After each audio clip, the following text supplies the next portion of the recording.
The skill number two of the care leader is to build a network, is to connect your team within that network.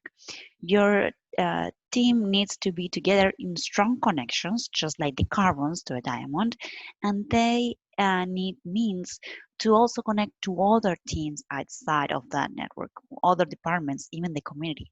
You'll have to be part of a big network to be able to achieve the company's objectives. Uh, so let's go to see the power of the network. A system is a network of interdependent components that work together to try to accomplish the aim of the system. So working and interacting and being interdependent means that every part of the team is important, every part of the network is important and is needed. So you all have to work together and everyone is connected to each other. Whatever you do impacts other people. Every time you do something, there is someone afterwards. You as a leader need to make your team see that connection within the group, how they impact each other and how their output as a team impact other teams. For example, you're part of the production team and then you manufacture a product and maybe you see a small defect. Let's say you're trying to build a car. You see a small defect in one of the products that you are checking out, but you say, well, it's a minor problem, nothing serious. So you just don't correct it. You just shut up because you want the production to be fast. You need to get this out. So what happens? The next team maybe receive the product, they assemble the car, and then the sales team sells the car. Then the customer, for one reason or the other, sees the problem. Maybe they have a major failure when they are in the highway, and the car stops. So they make a complaint.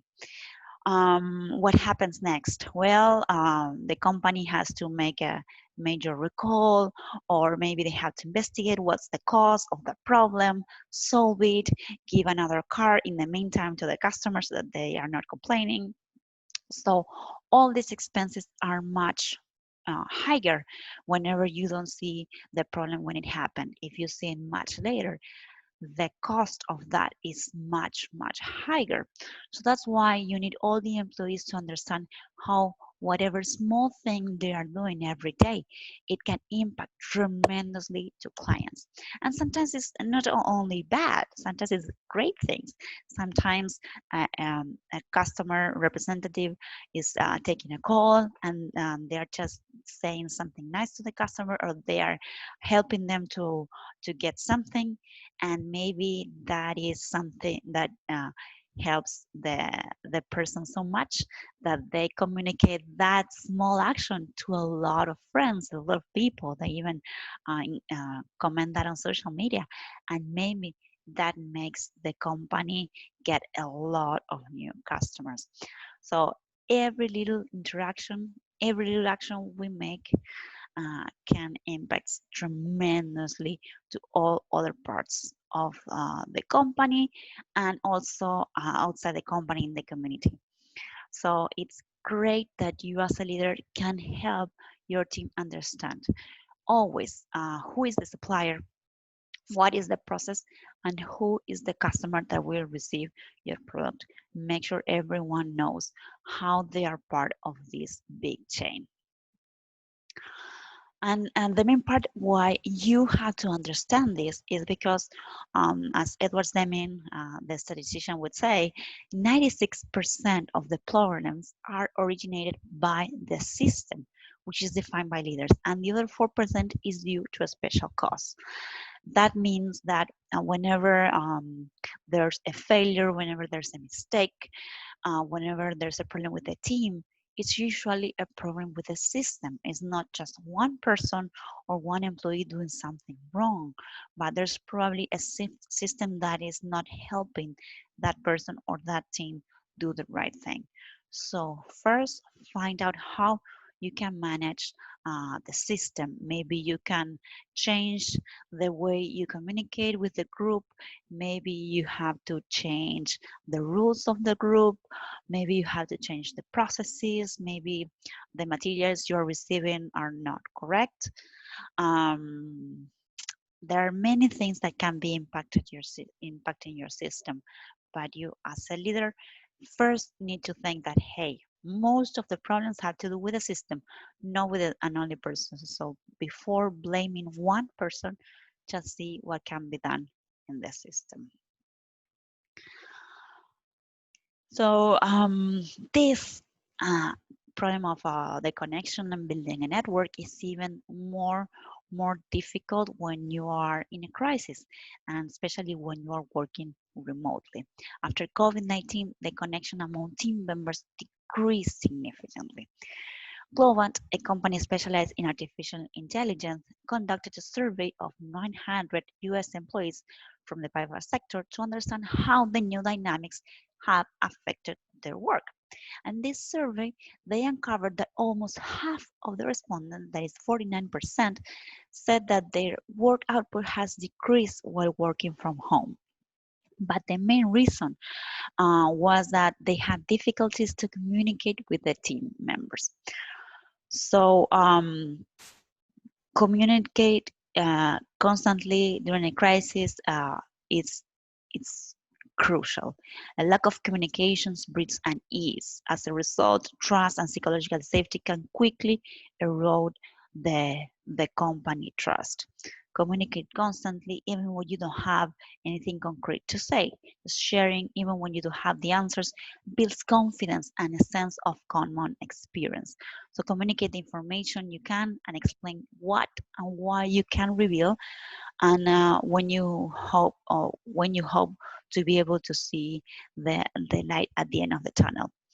So it's very important that you build on transparency, and that's how you can do it.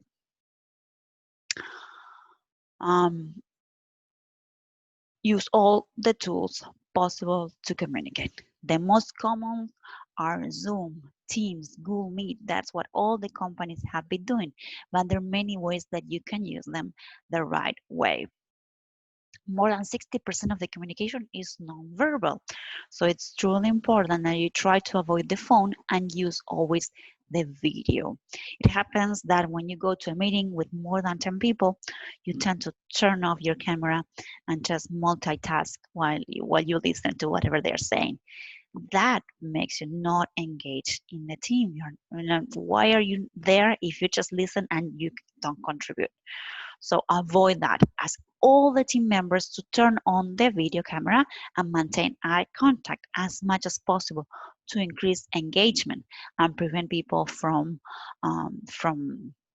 multitasking. Try to have more meetings than before, but shorter and with less people. When working from home, people prefer to be more connected with less people, forming more than a team, a tribe that communicates more often. So try to define team meetings to check in daily at the same time to maintain a routine and ensure a safety space for everyone to talk and to discuss what are their concerns. Invite all members to turn on the video camera to increase the engagement, as I said before, and reduce the meetings to 30 minutes or less, and invite every single member to speak up. Remember that if you have many members that are not speaking up, it's either because they don't have to do with that topic, they should not be there, or because they are not engaged for some reason, and you as a leader need to foster that involvement.